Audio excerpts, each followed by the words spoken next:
Bun venit în Tenerife, insula unde este mereu vară și unde plajele sunt o adevărată oază de aventură și relaxare. Astăzi suntem în căutarea plajelor superbe din Tenerife, de la cele sălbatice, vulcanice, până la cele perfecte pentru familii. Salutare lume, eu sunt Vlăduț, Eu sunt Bianca. iar astăzi descoperim cele mai frumoase plaje de pe Tenerife.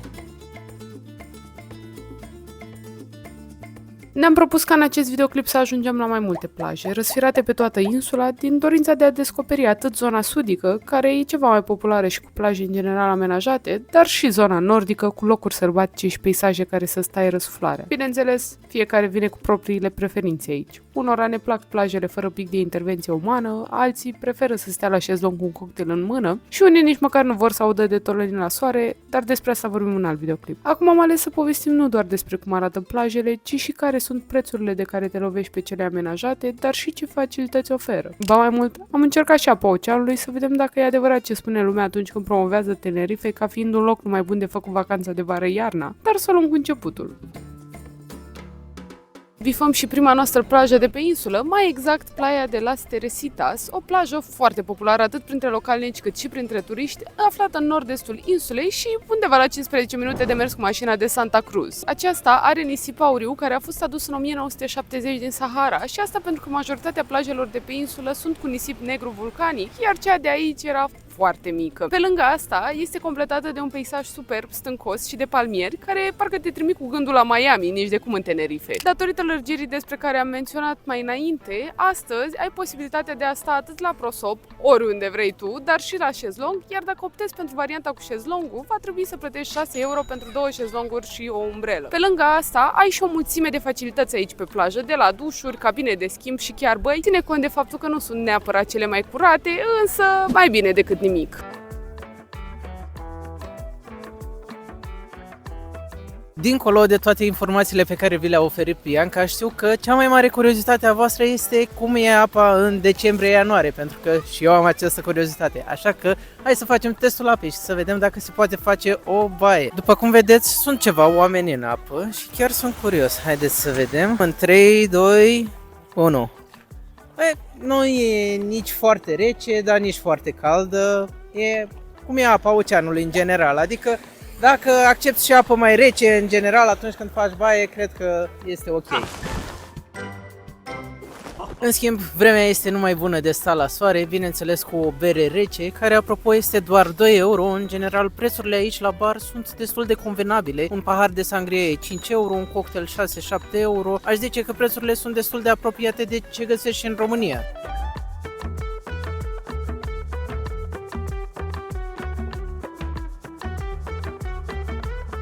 Una dintre cele mai frumoase plaje din nord este Roque Las Bodegas, care este o combinație de pietricele cu nisip negru vulcanic și care se află fix la poalele munților Anaga. Aceasta este o plajă neamenajată, așadar nu veți găsi aici toalete, cabine de schimb sau dușuri și totodată este și potrivită pentru familii, pentru că spre deosebire de alte pe această coastă, valurile sunt ceva mai blânde. Cu toate astea, fiți destul de atenți în momentul în care vă băgați în apă, pentru că în continuare ele există și pot reprezenta un pericol. Vremea este foarte bună chiar și aici, dar un sfat pe care vi l-aș da ar fi să veniți în prima parte a zilei, pentru că soarele intră după stânci în a doua jumătate.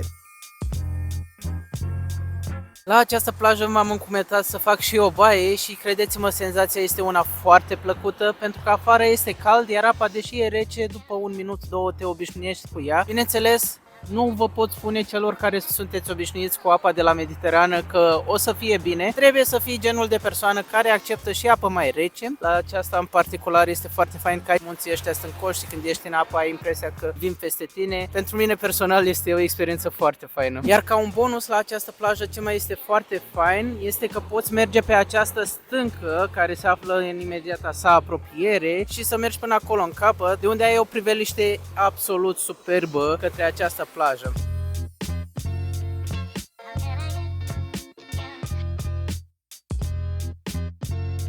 Una Una dintre cele mai nordice plaje din Tenerife este Playa Benijo, care se află la numai 3 minute cu mașina de Playa de Roque de las Bodegas și care, la fel ca și cealaltă, este sălbatică, are nisip negru de origine vulcanică. Diferența ar fi peisajul, care aici este dat de către pietrele care se află în ocean și care nouă ne aduc aminte de un alt peisaj similar pe care l-am văzut în Madeira. Fiind plajă sălbatică, probabil vă așteptați deja, nu are facilități, însă trebuie să țineți cont de un singur lucru și anume că e mai greu accesibilă, nu este recomandată oricui pentru că trebuie să cobori o multitudine de scări ceva mai abrupte, dar partea bună este că nu va fi un puhoi de oameni atunci când vei ajunge și te vei putea bucura cu adevărat de ea. Ar mai fi un lucru la care trebuie să fiți atenți și anume că pe Google Maps veți găsi două plaje cu numele Benijo, iar ca să ajungeți la aceasta pe care v-am arătat-o, trebuie să puneți locația de la restaurant Mirador și de acolo să mai mergeți 1 minut, 2. Asta dacă aveți noroc să găsiți loc de parcare, pentru că situația acum este cam așa aici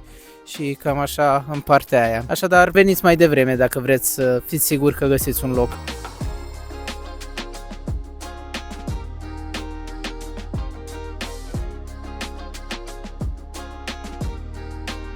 Înainte de a vă arăta unde ne aflăm, nu uitați să dați un like acestui videoclip dacă vă place până acum, să ne dați subscribe și să apăsați și pe clopoțelul de notificări ca să fiți primii care află atunci când postăm. Și de asemenea, dacă vreți să ne susțineți suplimentar, intrați pe Buy Me a Coffee și vedeți acolo unul din abonamentele noastre sau uitați-vă în magazin și vedeți, poate vă interesează o hartă.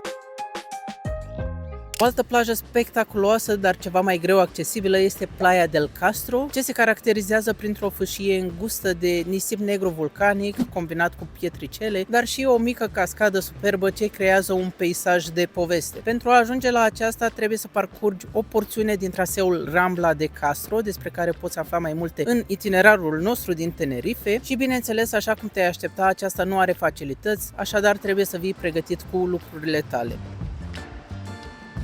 Playa San Marcos este o altă plajă pe care ar trebui să o vizitați și mai ales că nu este la fel de populară printre turiști. Ea este cu nisip negru și pietricele, la fel ca majoritatea plajelor din nord, fiind foarte populară printre localnici. Acesta se află în apropiere de Icod de los Vinos, mai exact în satul San Marcos, care de altfel a și dat numele plajei și, contrar așteptărilor, este o plajă cu facilități. Găsești aici dușuri, restaurante, dar să ții cont că ar trebui să ții cu tine papucii de apă pentru că are foarte multe pietre. Spre deosebire de celelalte plaje din nord, aceasta se află într-un golfuleț, lucru care o ajută cumva și o protejează de valurile puternice. Totodată veți găsi ușor loc de parcare pentru că este undeva mai sus o parcare gratuită, va trebui să coborâți, nu știu, 20-30 de scări, însă efortul merită.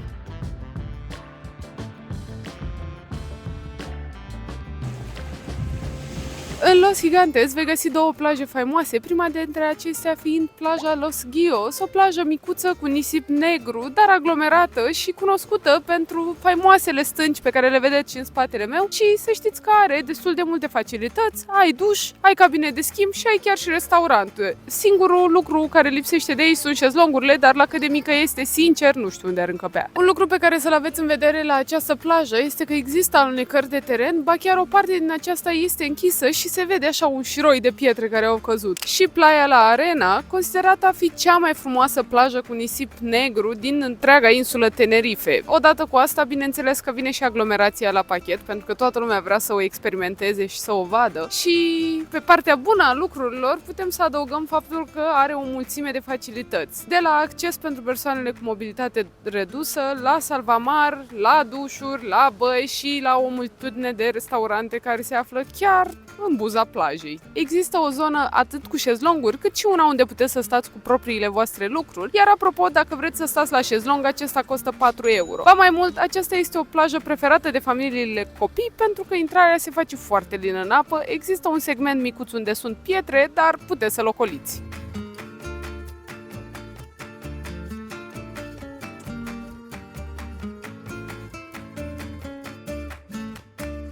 Când vine vorba de Costa Adeje, Playa del Duque este acea plajă renumită din zonă și asta pentru că se află într-o zonă exclusivistă și acest lucru atrage mereu turiști, am mai văzut asta și în alte țări. Această plajă este cu nisip auriu, apă turcoaz, are Blue Flag, deci are certificarea aceea că oferă cele mai bune servicii și, bineînțeles, are o mulțime de facilități, printre care și șezlonguri. Dacă plănuiești să stai la șezlong, va trebui să plătești 19 euro pe un set de 2 șezlonguri și o umbrelă și dacă vrei să stai cu lucrurile tale, să știi că este o fâșie foarte mare, ba chiar e mai mare decât cea de șezlonguri. De asemenea, este o plajă preferată de familiile cu copii pentru că intrarea este lină în apă și totodată nu sunt valuri puternice și pentru că știm că atunci când vii copiii, vii cu toată casa după tine, este și o parcare aflată foarte aproape. Dar să știți că parcarea aceasta este plină aproape tot timpul. Noi am avut noroc să prindem un loc liber, însă probabil a fost una dintre cele mai grele parcări pe care le-am făcut vreodată, pentru că se află într-o rampă cu o înclinație de vreo 15%,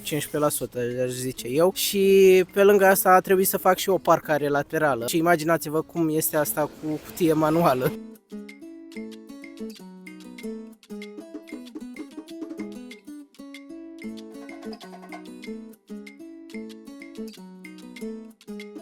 Prețurile la bar sunt ceva mai mari decât la alte plaje la care am fost în Tenerife. Aș zice că aici prețurile sunt cam ca în Grecia, pentru că o bere este cam 4 euro, un suc de ăsta carbogazos 4 euro, un suc natural 5 euro, ăsta mi se pare un preț bun, iar un cocktail este cam 8 euro. Bianca și-a luat eu i-am luat Bianca un Aperol Spritz cu cava.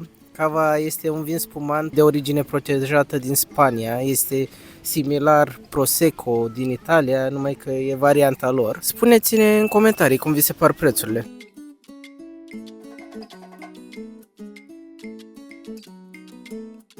Am făcut și aici testul apei, e rece ca la toate plajele din Tenerife de altfel. În schimb, ce vă pot spune este că intrarea este într-adevăr lină și nu devine adâncă foarte repede. Și ce este fain este că vremea este bună, sunt vreo 21 de grade, deci după ce intri, stai un minut în apa asta, chiar este plăcut, iar priveliștea, palmierii ăștia și cu casele astea în stil tradițional, unele cu tentă arăbească, e chiar foarte fain.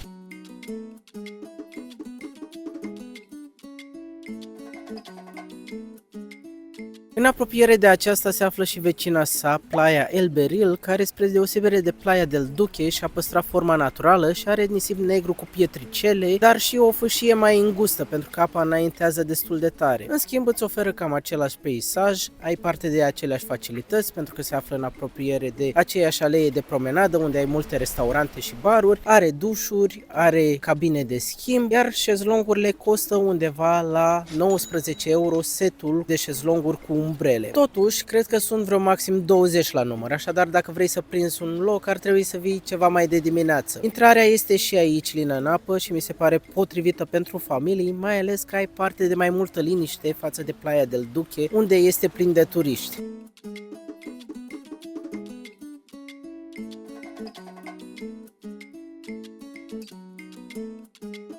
Plaja Alcala se află într-un mic golfuleț, este o plajă naturală cu nisip negru, dar de care, din păcate, te poți bucura doar atunci când este reflux, pentru că aceasta, în momentul în care este flux, este mâncată în întregime de apă. Asta nu a oprit totuși localnicii de aici să-și organizeze o proprie plajă în zona de promenadă de lângă aceasta, astfel că în zilele cum este aceasta o să putem observa foarte multe șezlonguri puse acolo, iar oamenii stau la soare. De asemenea, este și o scară care poți să cobori să înnoți dacă vrei, iar peisajul este absolut superb, pentru că sunt foarte multe roci vulcanice în jur, iar deasupra sunt aceste căsuțe colorate, care pe mine unul mă duc puțin cu gândul la zona de Cinque Terre din Italia. Deși nu prea pare, plaja are și facilități, pentru că există aici un duș, există băi la care chiar se făceau curățenie atunci când am ajuns aici, iar în ceea ce privește șezlongurile, nu am găsit niciun preț afișat nicăieri. Nu cred că prețul este atât de mare, având în vedere că cel mai mic preț pe care l-am văzut aici este 3 euro, aș zice că în zona aia se cam situează.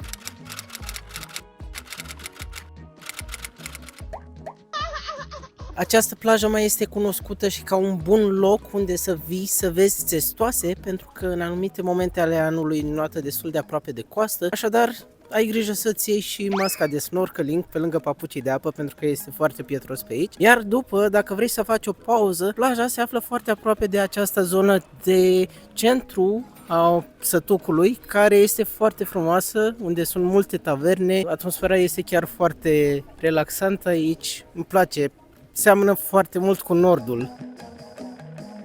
La 15 minute de mers pe jos de plaja de Alcala se află plaja de Hakita, o plajă cu nisip negru, cu blue flag și cu o mulțime de facilități, de la șezlonguri la un punct de urgență. Sincer, e prima oară când am văzut așa ceva, la băi, la dușuri, cam orice vă doriți aici. Este formată de altfel din mai multe golfulețe și totodată din niște piscine naturale, piscine care acum din cauza valurilor sunt închise, dar care am citit în recenzii că ar trebui să fie numai bune de făcut o baie atunci când refluxul este mediu spre mare, pentru că atunci se umplu cu apă și tot atunci apa nu este foarte rece, cel puțin asta spune lumea. Oricum ar fi, vă recomand să veniți aici, este una dintre cele mai pitorești, cred eu, din partea aceasta de sud, mai ales că este înconjurată de palmieri și de o plantație uriașă de banane.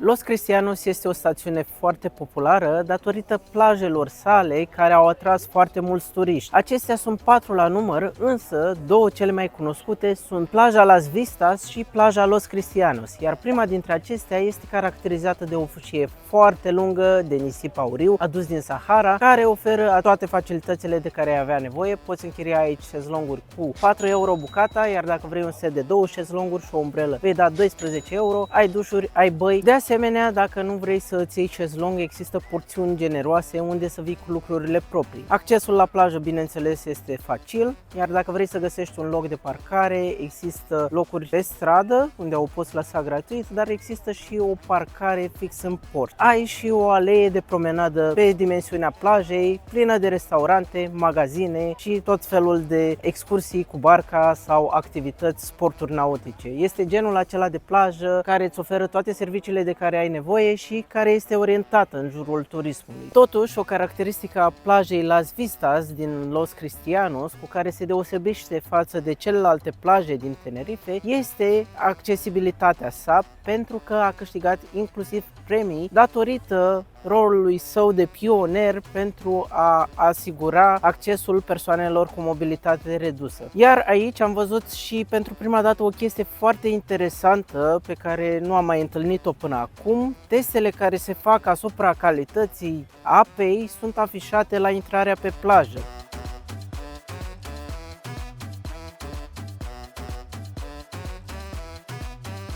Cea de-a doua, în schimb, care poartă și numele stațiunii, oferă o atmosferă cu totul diferită, deși se află doar la vreo 5 minute de mers de cealaltă. Aici se pare că nu mai este totul concentrat în jurul turismului neapărat și pare a fi o plajă mai degrabă preferată de localnici, pentru că pare că atmosfera este mult mai relaxată, sunt mult mai mulți oameni care se joacă diferite sporturi, fie că vorbim de volei sau fotbal de plajă și de asemenea un mare plus al acestei plaje ar fi peisajul stâncos ce se vede în jur. Nici de aici nu lipsesc facilitățile, astfel că găsești atât dușuri cât și băi, dar și o mulțime de restaurante în apropierea plajei. Ba mai mult, aici șezlongurile sunt mai ieftine, pentru că un șezlong este 3 euro, iar un set de șezlonguri cu umbrelă este 9 euro.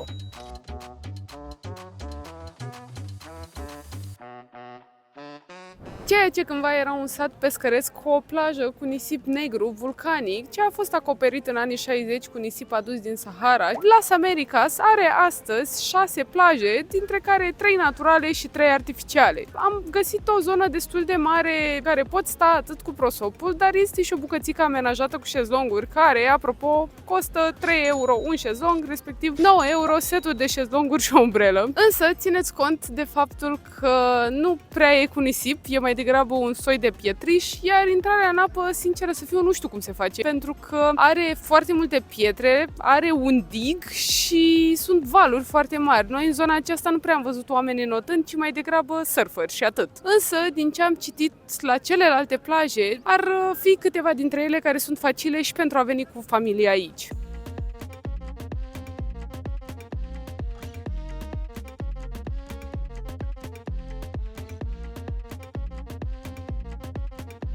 Și cam astea au fost toate plajele ce ne-au atras nouă atenția în Tenerife și sperăm că ai găsit în acest videoclip ceva pe gustul tău, fie că e vorba de o plajă naturală cu nisip negru și vulcanic, fie că vorbim de o plajă plină de facilități și potrivită pentru familii cu copii mici. Iar dacă ți-a plăcut videoclipul, nu uita să-i dai un like, să ne dai subscribe și să apleși și pe clopoțelul de notificări ca să fii la curent cu tot ceea ce postăm. Intră și pe celelalte videoclipuri ale noastre din Tenerife și ne vedem data viitoare. Pe curând, pa!